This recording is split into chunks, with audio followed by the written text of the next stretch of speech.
धन्यवाद अंशुमान जी। जो सबसे बड़ी आज मुझे आने के बाद बहुत अच्छा लगा, मिश्रा सर बैठे हुए हैं, दादा मुनि जी के शिष्य यहाँ पे आज पधारे हुए हैं और मुझे दादा मुनि जी से सीधे आशीर्वाद प्राप्त हुआ और उनकी ऊर्जा प्राप्त हुई। इस सब ऊर्जा के बाद जो सबसे मुख्य बात है, इस जो पुरस्कार के अंदर जो आप देखते हैं, भारत के महारथी 4 सम्मान। मैं अंशुमान जी को लगभग 2 दशक से जानता हूँ, 1 दशक से निकटता से इनके संग कार्य कर रहा हूँ और उसमें से ये 5 वर्ष, जिसमें ये 4 वर्षों में इन्होंने ये भारत के महारथी सम्मान उन्होंने शुरू किया। और आज इस मंच पे आने के पहले जब मैं इस हॉल के अंदर आ रहा था तो मुझे ये दिखा कि किस तरह से देश की वो युवा प्रतिभा जो आज के 10 साल बाद निश्चित रूप से बिलियनियर, मिलेनियर्स और बड़ी बड़ी देश की औद्योगिक क्षेत्रों में कार्य करेंगे।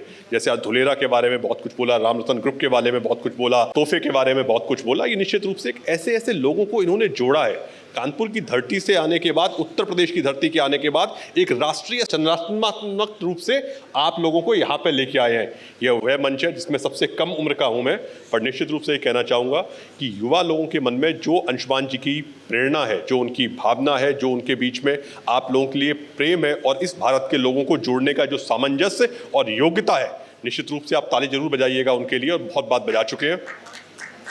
वो मैं भी अपने परिवार में जब देखता हूँ, ऐसा भाई, ऐसा बेटा, ऐसा पुत्र या ऐसा आपके यहाँ कार्य करने वाला व्यक्ति अगर आपके संस्था में आपसे जुड़ा हुआ है, निश्चित रूप से आप नित्य निरंतर उत्तरोत्तर ग्रोथ होना स्वाभाविक है। इसमें कहीं भी कोई परेशानी और बात नहीं है। आज जिस बात के लिए वो आपका सम्मान कर रहे हैं और जिस बात के लिए आपका सम्मान होना चाहिए, इस प्रतिभा को शायद इस दशक में, जो इस दुनिया का बेहतरीन दशक है, क्योंकि मैं कानून के क्षेत्र से आता हूँ, कानून के क्षेत्र में बात करता हूँ, कानून के क्षेत्र में कार्य करता हूँ, तो निश्चित रूप से 2047 के जिस विजन पे मोदी जी चल रहे हैं, जिस विजन पे अंशुमान जी लोगों को आइडेंटिफाई कर रहे हैं कि आज 20 साल का बच्चा, 5 साल का बच्चा, जो यहाँ कुछ बच्चे आए थे, मैं उस वीडियो कॉल को अपनी वाइफ को दिखा रहा था, बड़े बड़े लोग बैठे हुए हैं। मैं आपसे एक बात और जरूर कहना चाहता हूँ, निश्चित रूप से कि विधिक क्षेत्र में हमने बहुत कार्य किया है, बहुत कार्य कर रहे हैं। मैं निश्चित रूप से बहुत सारा काम गवर्नमेंट के क्षेत्र में मैं बहुत सारा काम करता हूँ और कई सारे मुख्य जगहों पे कार्य कर रहा हूँ। उसमें बहुत ज़्यादा मैं डिटेल में नहीं जाना चाहता, पर क्योंकि जो इस मंच पे लोग बैठे हुए हैं और आने वाले समय में जो लोग जुड़ेंगे, जैसे कई युवा लोग बैठे हैं, बच्चे लोग बैठे हैं जो आज सुनने को आए हैं, मैं आपसे सिर्फ इतना कहना चाहता हूँ, इस आध्यात्मिक ऊर्जा को नहीं, एक ऐसे व्यक्ति से आज आपको मिलने का मौका मिला है कि अंशुमान जी को अपनी लाइफ में, अपने फ़ोन में, अपने पास जरूर कनेक्ट रखिएगा, जिससे कि आपको एक वन स्टॉप सॉल्यूशन है। अगर आपको लैंड खरीदनी है, आपको आध्यात्मिकता में जाना है, आपको लॉयर के पास जाना है, आपको स्टार्टअप करना है, आपको स्कूल में जाना है, आपको ब्यूरोक्रेट से जुड़ना है, आपको पानी का काम शुरू करना है, कुछ भी करना है, अंशुमान जी रिप्लाई करते हैं, रिस्पॉन्स करते हैं और हर व्यक्ति को उस व्यक्ति से जो निश्चित रूप से, मैंने जब देखा एक सज्जन के बारे में, वो यहाँ पे आए, उन्होंने कहा मैं बहुत अच्छे दिए बनाता हूँ। किसी ने मुझे कहा कि आज आपके इन्वेस्टमेंट 4 साल में 5 गुना हो गए। मुझे भी कई लोगों ने कहा कि कई अच्छे, धुलेरा के बारे में बहुत अच्छा मोदी जी का ड्रीम प्रोजेक्ट था। एक युवा पीढ़ी में मैं उनकी उपयोगिता को, उनकी उपलब्धता को, उनकी वाणी को जब देखता हूँ तो एक ऊर्जा के रूप में मैं भी अपने आप को बहुत उत्साहित महसूस करता हूँ। आपसे मैं इस बात के साथ निश्चित रूप से बहुत संक्षिप्त निवेदन के साथ, क्योंकि आध्यात्मिक क्षेत्र के बाद, जो औद्योगिक क्षेत्र के बाद विधिक क्षेत्र में कितने लोग बैठे हैं, इस बात को बहुत सहजता से ध्यान रखिएगा। आज ये देश जब 1947 की तरफ आगे बढ़ रहा है तो आपका सबसे बड़ा दायित्व है, जो अभी मोदी जी ने कहा भारत के संविधान दिवस के कार्यक्रम के, कि अपने मूल अधिकारों को जाने, अपने आप की, अपने सम्मान की रक्षा करना आपकी सबसे सर्वोत्तम जिम्मेदारी है। अब वो परिवार जा चुके हैं जिसमें 2 से ज़्यादा बच्चे होते थे, 1 बच्चा है या 2 बच्चा है, तो वो आने वाले साल जब 1947 आएगा तो बच्चा 20-22 साल का होगा, तो उसके पास उसके भाई, उसके बहन, उसकी बुआ, उसकी मामी, उसकी चाचियाँ नहीं होंगी। उसके पास एक ही चीज़ होगी, वो होगी उसके अधिकार, उसकी समझ, उसका विवेक और आपका जो आप इस 30-40 साल में एक नेटवर्क क्रिएट करेंगे, वो नेटवर्क और उसका नेटवर्थ, उससे उसको आगे बढ़ना है। तो वो ऊर्जा और वो कनेक्ट के लोग अपने जीवन में जरूर बनाइए, जो निश्चित रूप से आपको हॉस्पिटल में, आपको पुलिस स्टेशन में, आपको कोर्ट में, आपको और कई जगह, क्योंकि कुछ जगह आपको फिजिकल जाना पड़ेगा। अगर आपको डॉक्टर के पास जाना है तो फिजिकली जाना पड़ेगा, हेल्थ बनानी है तो आपको जिम जाना पड़ेगा, योगा करना है तो आपको खुद करना पड़ेगा, आध्यात्मिक ऊर्जा चाहिए तो आपको गुरु से कनेक्ट होना पड़ेगा। तो उन अच्छे लोगों का जो संगम है और उस संगम को जो इन्होंने जोड़ा है अंशुमान जी ने, उन लोगों से मिलिए, नेटवर्क बनाइए, अपने परिवार के लोगों को मिलाइए। मैं इतना ही आपसे संक्षिप्त में कहना चाहता हूँ। इसी के साथ आपको बहुत बहुत धन्यवाद, अंशुमान जी को बहुत बहुत धन्यवाद, बहुत बहुत बधाई कि उन्होंने इतना अच्छा मंच दिया। शुभकामनाएं मैं उनको देना चाहता हूँ, नित्य निरंतर तरक्की करते रहें और जब 2047 में उनको देखें तो इस दुनिया के सबसे बड़े परिवार के रूप में इस संस्था को बढ़ते हुए देखें। यही उनको आज शुभाशीष और शुभकामनाएं हैं। बहुत बहुत धन्यवाद, बहुत बहुत धन्यवाद, बहुत बहुत धन्यवाद आपको। Thank you so much. Thank you, thank you. Thank you, sir. Thank you so much. Next, I would like to call Lieutenant General A.B. Shivani, the Strategic Advisor of IBSEA, former DG Mechanized Forces, Indian Army. Sir, to please come. Dr. Anshuman Singh, Chairman IBSCA, distinguished dignitaries on the stage, ladies and gentlemen, advisors, mentors, mentoria. I see one, Dr. Ruhi Banerjee, who's been doing proud to not only IBSCA, but also to the nation and internationally, bringing a good name and carrying the flag forward for the next generation. At the very outset, let me congratulate the organization and the organizers for this event. I'm sure that at the end of it, we will carry forward certain doables and move ahead in our path to empowering the nation in Viksit Bharat. You and me and all those in the hall today are a fortunate generation. We are today proud Indians who have seen the transition of India from being a rule taker to a rule maker.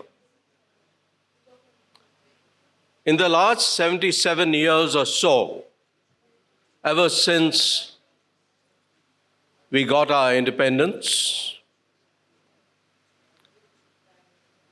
we as a nation have moved very proudly from a literacy rate which the British Raj left us and the invaders who exploited us. From 16% today, we stand at a literacy rate of 81%. May not be the very best, but our path is well established and we're moving ahead towards a near 100% literacy rate. We came up in 1948 with a poverty rate which was over 90%, unimaginable because we were exploited. And today, that has come down to 2.3%. We have, in recent time, over the just decade or so, uplifted 171 million from above the poverty line. Similarly, our life expectancy has gone up from 27.3% to above 70%, 72% to be exact. And you've seen the GDP rise. You're aware that recently the World Bank came up with a last quarter GDP growth rate of 8.2%.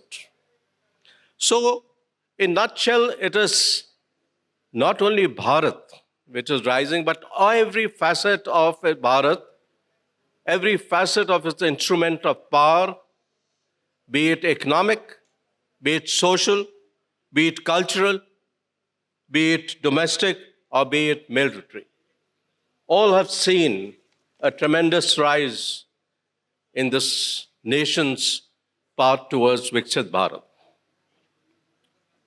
So what are the lessons that IBSCA and such organizations must carry ahead and learn and empower the nation? I think the first lesson for all of us and every institution today is to be proud Indians, to be responsible Indians, because we just don't live in India. India must live in us. That is the ethos that we must bring in. That is the true sense of patriotism. It's not about words. It's not about social media. It's about asking yourself, what have I done for the nation? What have I done for IBSCA? Not vice versa. the strength of a foundation,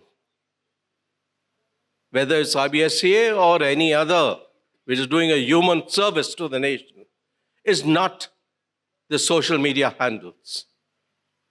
It's not in an era of Facebook likes and numbers. But it's in the quality of work, not the quantity of work that we do. Because respect comes through outcomes. It doesn't come through popularism. Second thing, I think we need to look at the larger picture when we empower ourselves in IBSCA. And the larger picture is how is IBSCA contributing to the nation's rise? How is IBSCA empowering the citizens? How is it empowering the startups? How is it empowering the entrepreneurs to make the nation strong? So nation first must be something that we must look at. The third aspect that we need to look at, and when I talk of nation first, the importance of startups is very visible. Just a few days back, the finance minister, she got hold of the heads of the startups of the nation to discuss with them on the economy of the nation and the next plan as such. That is the importance being given to startups because India today is the third largest nation in terms of growth of startups. It's not only the youth bulge which will empower the nation, but it is the direction and the velocity of the youth bulge in terms of startups, in terms of empowering, in terms of contributing to the nation, that will make the nation strong and this youth bulge a boon for the nation. Lastly, I'd like to say, our Prime Minister just 2 days back, I heard him firsthand, and he had said, I don't want power. I want to serve the people. That is leadership. And IBSCA, we believe in that sort of leadership. We believe in a leadership where not only the leader climbs, but the leader creates stairs for the led, so that the joy of it is seeing the people in the organization grow. And therefore, there are 5 C's which I leave my last words with you, which you must keep in mind. Character, commitment, credibility, creativity, and above all, do not forget the culture which brings us the foundation of Bharat, which has been built over centuries, lost in between, and regained now. Jai Hind. Thank you, sir. So next I would like to call Dr. K. Madan Gopalji, who is here with us. He's an advisor, PHA, NHSRC, Government of India. I welcome you, sir, on behalf of IBSCA. Please. Thank you. Thank you, Dr. Anshuman, IBSCA. It's very nice that after 4 years we are meeting again. When I used to work in Niti Aayog, जब आए थे chamber में, he had the concept of having a association for the entrepreneurs. उस समय 4 साल पहले की बात. And we had traveling together for the last 4 years. I think every year I am coming and I'm seeing जो बच्चे के जो problems होती हैं after birth, being a medical doctor, teething problems होती हैं. जब वो toddler बनता है तो उसको चलने की प्रॉब्लम होती है, इंक्विस्टेंस की प्रॉब्लम होती है.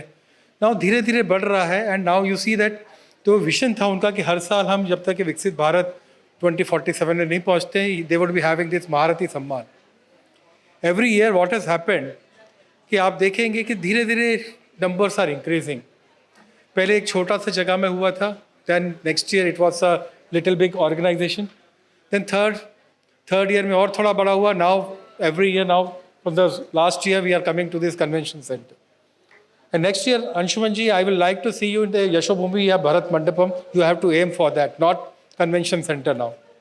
तो I will see that कि अब next year में आप प्लान करो या भरत मंडपम या वर्ल्ड कन्वेंशन सेंटर या आपका Yashobhoomi. You should be aiming at that level of organization now. क्योंकि अब बच्चा बड़ा हो गया है, now पैदल चलने लगा है और आगे बढ़ना है.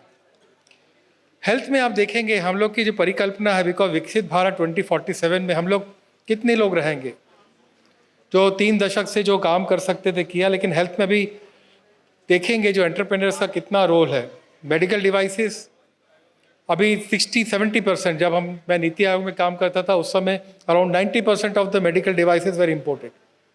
नाउ दैट नंबर जो फोकस था हमारे हाईएस्ट लीडरशिप का जो फोकस है कि लोकल लेवल पे हम लोग को करना है, स्टैंडर्ड्स बनाने हैं. As a result the import dependency on medical devices has come down to 60%. 80% से 60% हुआ है. लेकिन आप देखेंगे व्हेन आप आगे बढ़ना है, जो एंटरप्रेनर्स हैं, दिस इज द एरिया जहाँ पे काफ़ी काम हो सकता है. तो आप देखें जो इतने मार्गदर्शक हैं आपके, कैसे उद्यम लगाना है, कैसे हम बात कर सकते हैं. ये एक सेक्टर है जहाँ पे काफ़ी काम हो सकता है. मेडिकल डिवाइसेस पार्क भी आते हैं और उसमें ये देखना है कि आगे हम कैसे ले जा सकते हैं. तो आप देखेंगे कि ये इसमें इतना ज़्यादा स्कोप पड़ा हुआ है मेडिकल डिवाइसेस के सेक्टर में. क्योंकि हेल्थ से हूँ तो मैं हेल्थ का ही बता सकता हूँ कि आप क्या कर सकते हैं. आप आइडेंटिफाई करिए क्या नीड है लोगों की, उसके हिसाब से डिवाइसेस बनाइए. अभी 60% इम्पोर्ट होता है. ये स्पेस है जहाँ पे आपको लेना है. उसको रिड्यूस करते करते कितना कम कर सकते हो वो आपके ऊपर है. आपके ऊपर चैलेंज है कि कैसे आप ले जा सकते हैं उसको. तो I will just with only few thoughts. It's not that कि मैं कुछ लेक्चर दूंगा या काम करूंगा. लेकिन जिस तरह से ग्रो हो रहा है, आप देखिए पहले साल, दूसरे साल, तीसरे साल, चौथे साल और 5वें साल और शायद होगा. अब बहुत सारे स्टेट्स में बन गया. बट स्कोप बहुत है एंटरप्रेन्योर्स का. सरकारी नौकरियां मोरलेस आने वाले समय में जितनी हैं उतनी रहेंगी और थोड़ा बहुत शायद कंपटीशन और बढ़ेगा. बट ये जो स्पेस है एंटरप्रेन्योरशिप का, जिसके लिए इन्होंने अलग जलाई है अंशुमन जी ने, हर साल बोलता हूँ we require at least a lakh of Anshuman जैसे लोग, ताकि ये अलग को और थोड़ा सा एम्पलीफाई कर सके.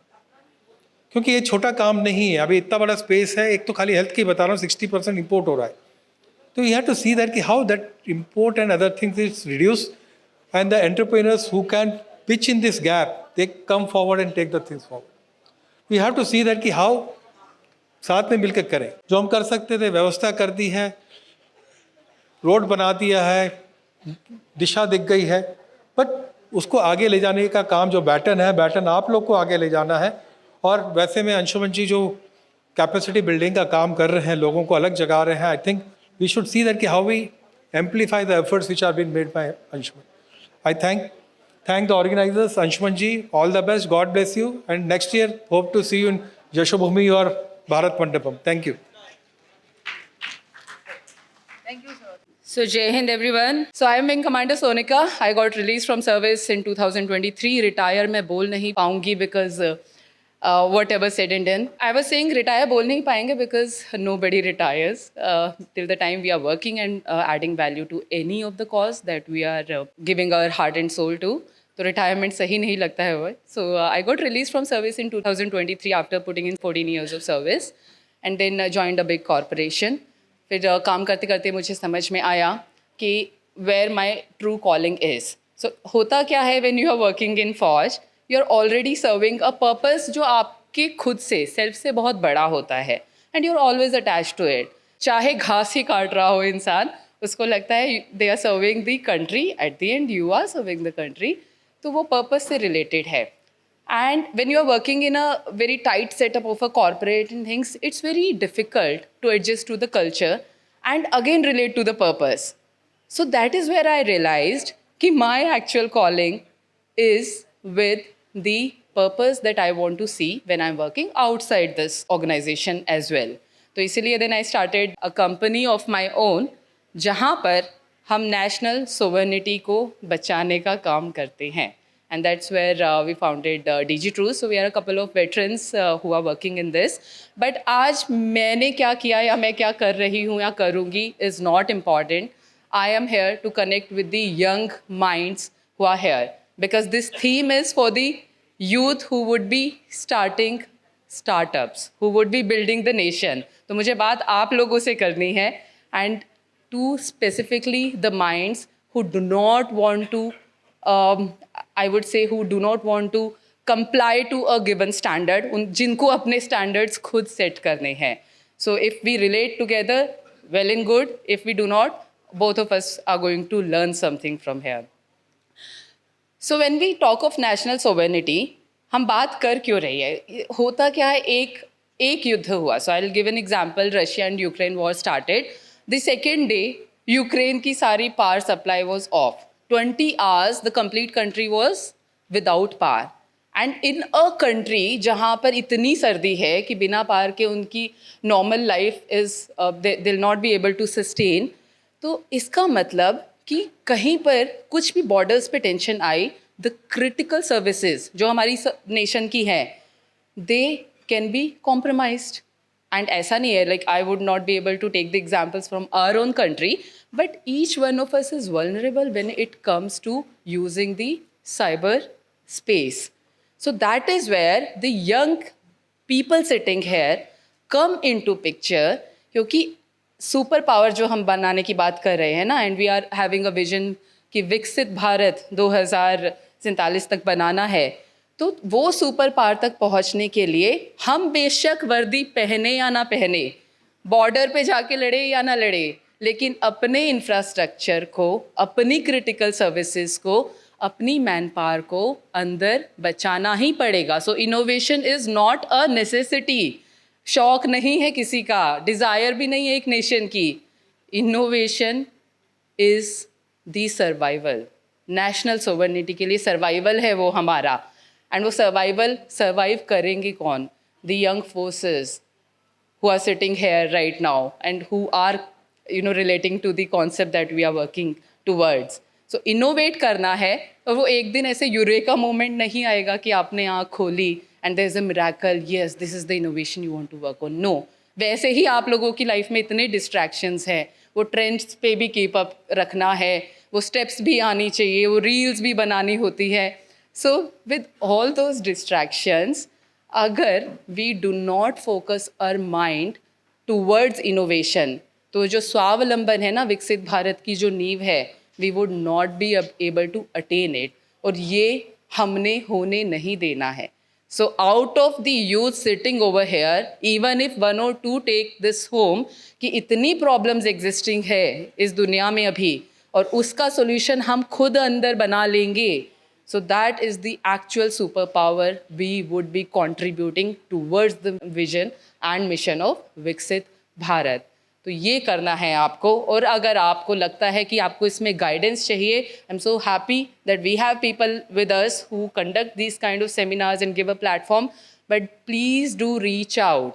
वो कहते हैं ना, मांगे बिना तो कुछ नहीं मिलता, तो खुदा को भी ढूंढेंगे तो मिल जाएगा, but you have to reach out to people. If you are in tech domain, yes, you can reach out to industry people.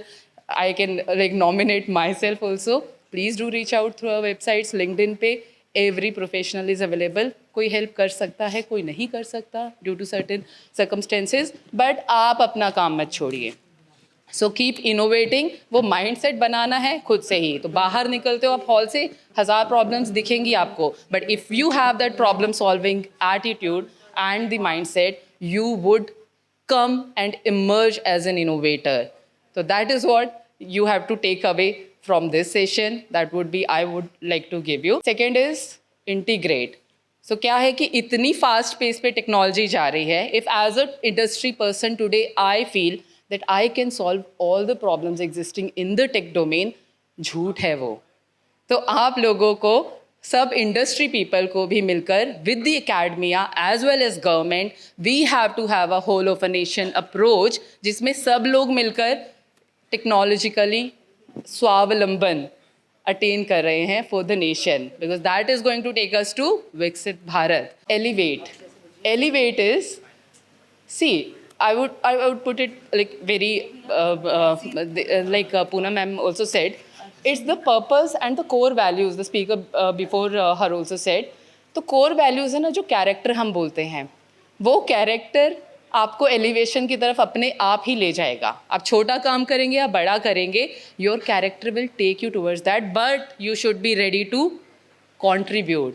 So when I see Viksit Bharat, I see it from Ramdhari Singh Dinkar's eyes when he said, and I absolutely relate with it. और आप लोगों को भी मैं कहूँगी, specially the youngsters, इसको हमेशा दिमाग में रखिएगा कि राइट नाउ हमारा देश इज़ इन दी निर्माण stage. It's building up in a super power. So as he said, the poet said कि एक भग्न मंदिर बन रहा है. सो भग्न मंदिर बन रहा है, स्वेद का जल दो. स्वेद इज मेहनत से किया हुआ पसीना. सो भग्न मंदिर बन रहा है, स्वेद का जल दो, रश्मियाँ अपनी निचोड़ो, ज्योति उज्जवल दो. विद दिस, जय हिंद, जय Bharat. Well, fellow panelists, august gathering, and all Maharathis, I am a doctor. I've served in Indian Army. I had the privilege to serve in Kargil War, Siachen, all the hot fronts, from freezer to frying pan. And well, I am a practice agriculturist as well. The topic today, some of the very knowledgeable speakers have already thrown light. Well, being a doctor, I would like to say one thing. Sometimes the medicine helps. Many a times the medicine helps. Almighty, of course, helps. Medicines generally are bitter. We have become a country of hypocrites. You know why have we become a country of hypocrites? I'll show you why. We all talk of sustainable development. We all talk of plastic nuisance, and we all use it.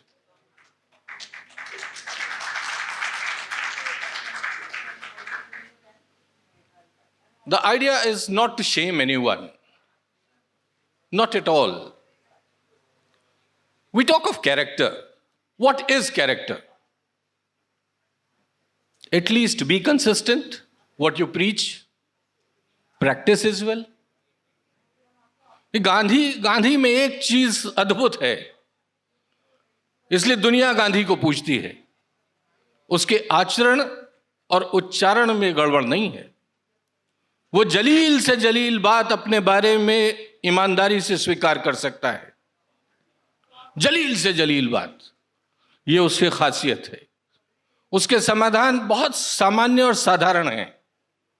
सच बोलो, चैन से solo.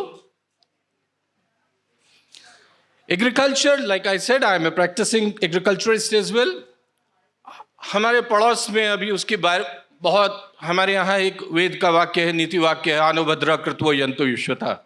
हमें सभी दिशाओं से शुभ विचार प्राप्त हों. सभी दिशाओं से शुभ विचार प्राप्त हों, ये वेद का नीति का वाक्य है. Let good thoughts come from all direction. लेकिन शायद हमारे पूर्वज इस बात को समझते थे, हम नहीं समझते. बगल का देश चीन, अफीमची चीन था, दुनिया की महाशक्ति है. आज globally it is China containment policy being practiced by all superpowers. कोई तो बात होगी कि चीन महाशक्ति बन गया. उसके खिलाफत करने से, उसकी मुखालफत करने से, जलील बातें कहने से उसका किरदार छोटा नहीं होता. किसी का भी किरदार बुराई करने से छोटा नहीं होता. आप उससे सीखिए, उसने ऐसा क्या किया. कम्यून सिस्टम्स को जो उसने डेवलप किया, कृषि पे जो उन्होंने विशेष अपना वो दिया, सर्विसेज सेक्टर पे, मैन्युफैक्चरिंग पे, एक्सीलेंट. हमारा देश कृषि प्रधान देश है. We are an agriculture economy. हमारा देश एक कृषि प्रधान देश है. 60% जनता आज भी इस देश की डायरेक्टली और इनडायरेक्टली कृषि पर आधारित है. मैं किसी से तुलना नहीं कर रहा हूं. 51% जब हमारा पहला बजट था, कृषि का जीडीपी में योगदान था, सकल घरेलू उत्पाद में. आज कोई व्यक्ति कहेगा कि साहब इतना नहीं है, 13 है, 15 है। आज सर्विसेज सेक्टर महत्वपूर्ण है, मैन्युफैक्चरिंग सेक्टर महत्वपूर्ण है। मैं किसी से तुलना नहीं कर रहा हूं, मैं किसी को गलत भी नहीं ठहरा रहा हूं, लेकिन वो सेक्टर मुझे बताइए जिस पर हिंदुस्तान की जनसंख्या का 60% जनता सीधे या दाएं बाएं से प्रभावित होती हो या निर्भर होती हो, वो सिर्फ कृषि है। इतने रोजगार आप कहां पैदा कीजिएगा? दुर्भाग्य से आज हम एक चीज फेस कर रहे हैं जिसका नाम है agri crisis. It's not a livelihood crisis, mind you. ये कोई आजीविका का संकट नहीं है, ये एक संस्कृत का संकट है, ये एक अस्तित्व का संकट है। It's an existential crisis. जिस तरीके से जब एग्रेरियन इकोनॉमी आई, कृषि अर्थव्यवस्था आई, उसने जंगलों को निगल लिया। आज शहर और industries, industrial post industrial era में गांवों को निगल रहे हैं। वो माननीय पुलिस अधिकारी थे, पर उन्होंने बेहतरीन बात कही, what we need is decentralisation. हमें आइवरी टावर्स ऑफ डेवलपमेंट की आवश्यकता नहीं है। और मैं इसलिए भी इस बात को बड़े अधिकारपूर्वक कह सकता हूं कि जहां मुझे कहीं कारगिल वॉर में लड़के देश की सरहदों की हिफाजत का मौका मिला, माफ कीजिए, कृषि के मुद्दे पे उनकी भूमि बचाने के लिए, उनके हकदाम के लिए जेल जाने का भी सौभाग्य प्राप्त हुआ। इसलिए भी मैं इसको अधिकारपूर्वक कह सकता हूं। और हमारे देहात के लोगों की एक खासियत होती है, 2-3 चीजें हमें विरासत में मिलती हैं। खेती हमें विरासत में मिलती है, हमें दूसरी चीज छाती नपवा के जेल जाना विरासत में मिलता है, और तीसरा नेतागिरी भी विरासत में मिलती है। ये 3 चीजें हमें विरासत में मिलती हैं, चूंकि उन्होंने कहा इसलिए मैंने इस बात को कहा। तो सुनजू कहते हैं, चीनी चाणक्य, वो कहते हैं कि 2 चीजें सबसे महत्वपूर्ण हैं, 2 नीतियां सबसे महत्वपूर्ण होती हैं। वाह्य नीति सबसे महत्वपूर्ण होती है डिफेंस, और जो सबसे आंतरिक सबसे महत्वपूर्ण नीति होती है वो होती है कृषि। माफ कीजिए, चलिए सरहदों की, और मैं चूंकि फौजी भी रहा हूं और खेती भी देखता हूं, चलिए आप फौजों से सरहदों की हिफाजत कर लीजिएगा, वो मुल्क जो अपने देशवासियों के लिए खाने भर का भी अनाज नहीं उगा पाएगा, वो कटोरा लेके दुनिया में दर दर भटकेगा, क्या कहलाएगा? क्या आपकी गरिमा रह जाएगी? क्या आपकी सार्वभौमिकता रह जाएगी? मैम ने बहुत अच्छा शब्द किया, क्या स्वावलंबन रह जाएगा? तो कोरोना के अनुभव ने एक बात बताई है, और वो ये बात बताई है कि हो सकता है सर्विसेज सेक्टर कोलैप्स कर जाए, हो सकता है सर्विसेज सेक्टर के बगैर हम जी जाएं, लेकिन मुंह में निवाला हमें चाहिए। इसलिए कृषि के बगैर हम नहीं रह सकते हैं। कि हमें दिक्कत कहाँ आई है? हमें दिक्कत आई है एग्री सेक्टर में, प्रॉपर R&D में। भाई ग्रीन रेवोल्यूशन हुआ, हमें किसी भी नीति को इस बात से देखना चाहिए कि उसकी देशकाल परिस्थिति क्या थी। हम अकाल सामने खड़ा था, भुखमरी सामने खड़ी थी, ट्राई नाइट्रोटोलवीन पे नॉर्मन बोरलॉग ने वो बनाया, पीस प्राइज नोबेल का मिला, उसने कृषि संकट, उत्पादन बढ़ा, उससे खाद्य बढ़ा। ठीक है, वो एक वक्त था, लेकिन हमने उसमें क्या खो दिया? हमने उसमें ऑर्गेनिक फार्मिंग खो दी, हम केमिकल फार्मिंग में चले गए, हमने जहर करना शुरू कर दिया, हमने देश की जो है वो कृषि जो सॉइल है, मृदा, उसकी क्वालिटी खराब कर दी। तो देखिए, 2 चीज हमें प्रकृति ने बहुत आसानी से और सहजता से दी थी, और हिंदुस्तान की एग्रो इकोनॉमी में थी। एक थी आपकी डाइवर्सिफिकेशन ऑफ क्रॉप्स, विविधता थी हमारे पास, और दूसरी थी हमारे पास ऑर्गेनिक फार्मिंग, श्वेता थी। तो हमें कोशिश उसकी तरफ R&D में करनी चाहिए। अगर हम सिर्फ मुनाफा और सिर्फ मुनाफा देख करके R&D कर रहे हैं, अगर हम सिर्फ R&D, एक चीज हमारे यहाँ है संस्कृति में, भाई देखिए, राज सत्ता इकबाल से चलती है, समाज लोकलाज से चलता है, और व्यापार को सिर्फ लाभ से नहीं, शुभ लाभ से चलना चाहिए। आपने घरों के बाहर शुभ लाभ लिखा हुआ देखा होगा। शुभ लाभ ये है कि आप भी जीवें, ये भी जीवें, सब जीवें, सर्वे भवन्तु सुखिनः। ये जो विद्वता है, ये हमारे बीच होनी चाहिए। यदि ये हमारे बीच विद्वता समझ ये नहीं है, तो हम SDGs की बात कर सकते हैं, सस्टेनेबल डेवलपमेंट गोल्स की बात कर सकते हैं, हम सस्टेनेबल इकोनॉमी क्या, हम वर्ल्ड भी नहीं बना सकते। आप दुनिया को यूं उड़ा सकते हैं, लेकिन आप एक तिनका, the beautifully designed creatures of nature, this human erectus, है ना, ये होमो सेपियन इरेक्टस, आप नहीं क्रिएट कर सकते हैं। तो मेरा कहने का सिर्फ आशय ये है कि इसको उड़ाने में, इसको बर्बाद करने में वक्त नहीं लगेगा। एक नदिया को, जियो हाइड्रोमॉर्फोलॉजी का कॉम्प्लेक्स एक प्रोसेस है, एक नदी बर्बाद करने में आपको समय नहीं लगेगा, लेकिन हजारों करोड़ साल में वो नदी बनी है, वो सागर बना है, वो मछली बनी है। उसको बनाने में आपकी हैसियत नहीं है, उसको बिगाड़ने में आपका हाथ हो सकता है। तो हम दुनिया की समस्याओं का समाधान बने, उनके जिम्मेदार ना बने। जय हिंद।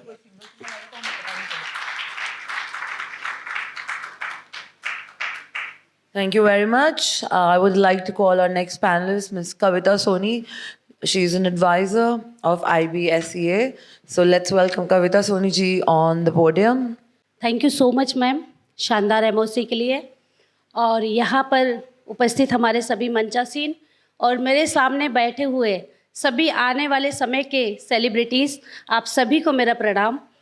साथियों, जैसा कि हम सभी जानते हैं कि आज हम एक समागम में यहाँ पे एकत्रित हुए हैं और ये समागम किसी व्यक्ति विशेष के लिए नहीं, हम सभी के लिए है। सर्वप्रथम तो मैं अंशुमान सिंह जी को बधाइयाँ देना चाहूँगी, जो मेरे छोटे भाई भी हैं, कि उन्होंने अलग अलग स्टेट से, अलग अलग शहर से और अलग अलग देश से सभी को एक मंच में एक जगह एकत्रित करके इन अलग अलग मोतियों को एक माला में पिरो दिया है। और उसके हमारे पेंडल हैं जो वो है हमारे अंशुमान जी। अंशुमान जी ने निश्चित ही एक बहुत बेहतर भविष्य जो हमें एक नई दिशा देगा उसकी तैयारियां कर ली हैं और इस IBSEA के मंच के तहत निश्चित ही कुछ हम लोग कर दिखाएंगे। मुझे पूर्ण विश्वास है कि अंशुमान और आपकी पूरी टीम जिस लगन और मेहनत से कार्य कर रही है, निश्चित ही आप सभी सफलता पाएंगे। और ये एक माध्यम भी है हमें हमारा फ्यूचर बनाने के लिए। और ये फ्यूचर कैसे बनेगा? जब आप एक कदम आगे बढ़ेंगे, हम एक कदम आगे बढ़ेंगे और आप वहाँ से यहाँ आएंगे और हम यहाँ से बैठे हुए आपको ऑब्जर्व करेंगे, वहाँ मॉनिटरिंग करेंगे। मेरा एक ही ड्रीम है कि जो आने वाला समय का युवा है और जो हमारे ये एंटरप्रेन्योर्स हैं, ये सब लोग एक दूसरे से कनेक्ट होके, युवा हमारा भविष्य है देश का और हमारे बिजनेसमैन हमारी रीढ़ की हड्डी है। अगर हम युवाओं को एक दिशा देते हैं तो निश्चित ही इस भारत की दशा बदलने वाली है। और हमारे पहले स्पीकर्स ने बहुत अच्छी बात कही है, स्वावलंबी बनना है, हमें अपने आप को तैयार करना है, इस देश को विकास में लाना है। अगर आगे बढ़ाना है तो हमें किसानी पे भी टाइम देना है, ध्यान देना है, उसको भी हमें आगे बढ़ाना है और साथ में हमें अपने फ्यूचर को भी आगे बढ़ाना है। साथियों, हम हमेशा क्या ढूंढते हैं? हम देखते हैं कि हमें कहीं जॉब मिल जाए, हमारे कोई ऐसे रिश्ते बन जाएं, एक अच्छे कोऑर्डिनेशन रहे जिससे हम अपने व्यापार को आगे बढ़ा पाएँ। हमें लगता है कोई अच्छी एक ऐसी बॉन्डिंग हो, जब हम कहीं भी जाएं तो हम एक दूसरे से ये कह सकें कि यस, मैं इस शहर में जा रहा हूँ, ये जा रही हूँ, तो मेरे अपने लोग रहते हैं और हमारे एक पारिवारिक रिश्ते रहें। और निश्चित ही मुझे विश्वास है कि आने वाले समय में ये जो IBSEA है, इसको आप लोग बिल्कुल हल्के में मत लीजिएगा कि अंशुमान जी ने बुलाया और यहाँ पे इनवाइट किया और हम यहाँ इकट्ठे हो गए, बस फोटो सेशन हुआ, मिले, कार्ड एक्सचेंज हुए, उसके बाद कार्ड कहाँ है, हम कहाँ हैं, कुछ पता नहीं होता। अगर आप एक व्यक्ति से मिलें तो रिलेशन ऐसा बनाइए कि वो व्यक्ति हमारे लिए हमारे रिश्तों में कन्वर्ट हो जाए, हमारे बिजनेस में बदल जाए और हमारे भविष्य में हम जो भविष्य देख रहे हैं उसको बनाने में हमारा सहयोग करें। अभी मूर्ति जी यहाँ शायद बैठे होंगे, मुझे मिले थे, अभी वो बात कर रहे थे। यस, मैं मूर्ति जी से बहुत इम्प्रेस होती हूँ क्योंकि वो जो सोचते हैं वो लोगों को अपॉर्चुनिटी देते हैं। हमारे अंशुमान भाई का जो सपना है, उम्र बहुत कम है, अनुभव बहुत ज़्यादा है और अंशुमान के अंदर मैं वो लीडर देखती हूँ आने वाले समय में। क्योंकि मैं एक खुद पॉलिटिशियन हूँ, मैं एक बिजनेस में वूमेन हूँ और एक मैं मोटिवेशनल स्पीकर भी हूँ, लेकिन आने वाले समय में मैं देखती हूँ कि अंशुमान भाई की एक बहुत इम्पोर्टेंट भूमिका इस भारत की पॉलिटिक्स में हो या कहीं आगे बढ़ने में हो, बहुत इम्पोर्टेंट अहम रोल मिलने वाला है अंशुमान जी को। और हम सब उनके लिए भविष्य की शुभकामनाएं भी देना चाहूँगी इस मंच के माध्यम से। आज हम यहाँ 700 का लक्ष्य लेके बैठे थे, अंशुमान जी कह रहे थे कि 1000 लोग हम अगली कॉन्फ्रेंस में मिलेंगे। मुझे लगता है कि आप सब लोग इस तरीके से जुड़े रहेंगे तो निश्चित ही आपका भी भविष्य बहुत उज्जवल होगा और अंशुमान भाई का भी भविष्य बहुत उज्जवल होगा। तो मैं ज़्यादा समय नहीं लूँगी क्योंकि सारे स्पीकर्स ने बहुत अच्छी बात कही है और यहाँ जितने अग्रिम पंक्ति में बैठे हुए हैं वो आप सोच लीजिए कि वो कुछ है और हमें भी उनको फॉलो करके हमें आगे बढ़ना है। और आप अग्रिम लास्ट वाली पंक्ति से यहाँ बीच में आएंगे, बीच से आप आगे आएंगे और आगे से एक दिन यहाँ आएंगे और यहाँ से एक दिन पता नहीं कहाँ जाएंगे। तो ये ध्यान रखिए कि अपना जो हमारा विजन है उसको संकल्पित रहिए, दृढ़ संकल्प लीजिए और आगे बढ़िए। आपकी राह और आपका लक्ष्य आपका इंतजार कर रहा है डेडिकेशन के साथ। जो युवा है, कहीं ना कहीं मुझे ऐसा लगता है, क्योंकि ये मेरी मन की पीड़ा होती है, मैं जब देखती हूँ बच्चों के साथ तो मैं लग रहा है कि थोड़ा सा युवा भटक रहा है। युवाओं को लगता है कि ये चीज़ हम करेंगे तो जल्दी हमें कुछ मिल जाएगा। समय पेशेंस का है, समय अंशुमान जी से सीखने का है। ये वही अंशुमान भाई है जिनको 2014 में मैं एक मोदी जी के पीएम साहब के कार्यक्रम में मिली थी विज्ञान भवन में, और वो अंशुमान और आज के अंशुमान में मैं देख रही हूँ कि निरंतर उन्होंने जो प्रयास किए, जितनी मेहनत की है, शायद कोई साधारण व्यक्ति तो नहीं कर सकता है। तो अंशुमान एक व्यक्ति से व्यक्तित्व में परिवर्तन हुआ है, और आने वाले समय में आप सब भी अंशुमान जी के जैसे बन सकते हैं, आगे बढ़ सकते हैं। और अंशुमान तो मेरे लिए बहुत बड़े इंस्पायर है, बहुत बड़े मोटिवेशन है, क्योंकि मैंने अंशुमान, हाँ आप ताली बजा सकती हैं, बिल्कुल बजा सकती हैं। अंशुमान जी को मैंने जिस रूप में देखा, एक बहुत छोटा बच्चा देखा था 2014 में, कि जो अपनी जमीन को तलाश रहे थे, और आज मैं जो देख रही हूँ वो दूसरों को जमीन प्रोवाइड कर रहे हैं कि आप आइए और यहाँ पे अपने फ्यूचर को तलाशिए और बनाइए, और मैं आपके सपनों को पूरा करूँगा। ये प्लेटफॉर्म आपको मिला है, आप लोग इसका सदुपयोग करिए। आप सभी ने मुझे थैंक यू, आप सभी ने मुझे बुलाया, मुझे सुना, और मैं ग्वालियर से आती हूँ, अपना परिचय भी दे दूँ, मैं ग्वालियर से आती हूँ। मैं एक बहुत साधारण से परिवार से हूँ, लेकिन मुझे हमेशा लोगों से मिलना और उनसे कुछ सीखना और कुछ इम्प्लीमेंट करना, आगे बढ़ना, ये मेरा ड्रीम है। और यहाँ पे मेरे दोनों बच्चे भी आए हुए हैं आज, राघव और आदित्य। तो मुझे खुशी हुई कि वो IBSCA से जुड़ के, वो इन 3-4 साल में जो राघव ने अपने आप को ग्रूम किया है, मैं प्राउडली कह सकती हूँ कि ये वो प्लेटफॉर्म है जो आप अपने सपने देखिए और आपके सपनों को ये पूरा करेगा। बहुत बहुत धन्यवाद। जय हिंद, जय Bharat. Thank you.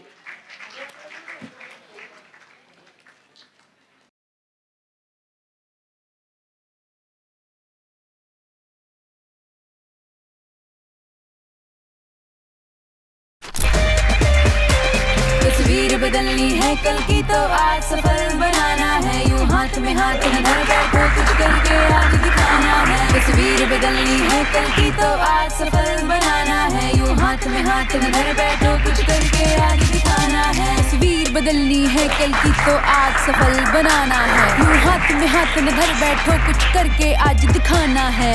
Local vocal से ग्लोबल अपना अंदाज बनाना है। अभी कहानी शुरू हुई, इप्सी को ग्लोबल ले जाना है। मजबूत इरादे, पक्के वादे, देखो फिर से कौन छाया है। जो सपना है आंखों में, बस सच करके दिखाया है। फंडिंग से ब्रांडिंग तक उद्यमियों को सफल बनाना है। तस्वीर बदलनी है कल की, तो आज सफल बनाना है। यूं हाथ में हाथ धर बैठो, कुछ करके आज